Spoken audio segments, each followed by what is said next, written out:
আসসালামু আলাইকুম। Arafat Anas cook and ব্লগে সবাইকে স্বাগতম। আজকে আমি রান্না করব আমাদের সবার পছন্দের একটি সবজি, সিমের বিচি। পাঁচমিশালি মাছ দিয়ে সিমের বিচির তরকারিটা খেতে আমার বেশ ভালো লাগে। এজন্য আমি যেভাবে রান্না করি তোমাদের সবার সাথে শেয়ার করছি। সিমের বিচিগুলোকে আমি আগে পরিষ্কার করে নিয়েছি খোসা ছাড়িয়ে, আর নিলাম কয়েক রকমের এখানে ছোট মাছ। ছোট মাছগুলোকে আমি একটু লবণ, হলুদ, মরিচ দিয়ে মাখিয়ে নিচ্ছি।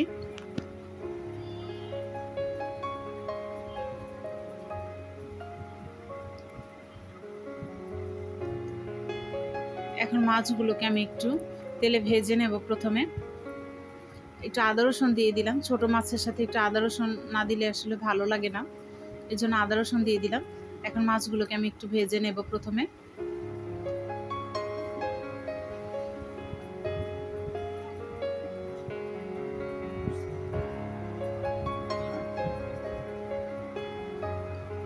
সবগুলো মাছ দিয়ে দিচ্ছি একসাথে।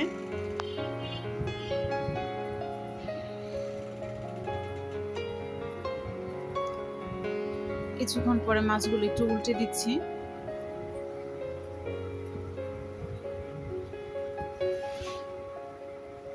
আমার সবগুলো মাছই খুব সুন্দরভাবে ভাজা হয়ে গেছে। এখন আমি আরেকটি পাতিলে পেঁয়াজ দিয়ে দিলাম।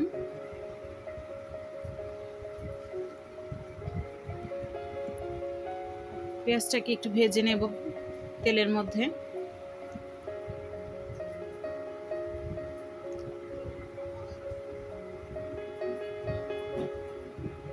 এরপর আমি দিয়ে দিচ্ছি মরিচের গুঁড়া,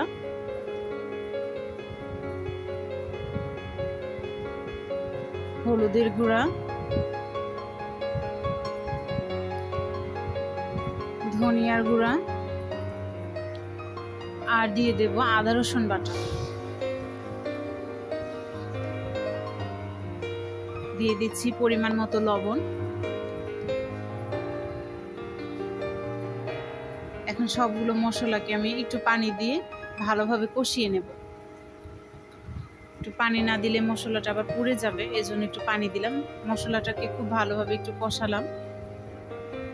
এখন এর মধ্যে আমি সিমের বিচিগুলো দিয়ে দেব। আমি যেভাবে সিমের বিচিটা রান্না করছি, এতে করে সিমের বিচিগুলো আগে আর ভাপ দেওয়ার কোনো প্রয়োজন নেই। সিমের বিচিটাকে একটু সময় নিয়ে যদি কষানো যায় তা খেতেও ভালো লাগে, আর সিমের বিচিটা থেকে একটা যে গন্ধ আসে সে গন্ধটাও কিন্তু আর থাকে না। একটু সময় নিয়ে কষাতে হয়।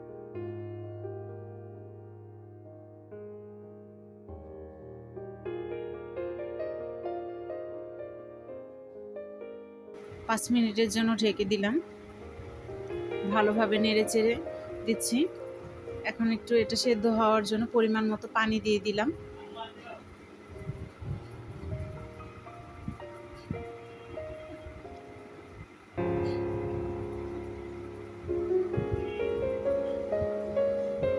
সিমের বিচিগুলো একটু সেদ্ধ হয়ে আসলে তখন মাছগুলো সব দিয়ে দেব। ভেজে রাখা মাছগুলো সব সুন্দরভাবে দিয়ে দিলাম। এখন আবার কিছু সময়ের জন্য ঢেকে রান্না করব। ব্যাস, রান্না হয়ে গেল আমার মজাদার সিমের বিচি, পাঁচমিশালি মাছ দিয়ে সিমের বিচি রান্না।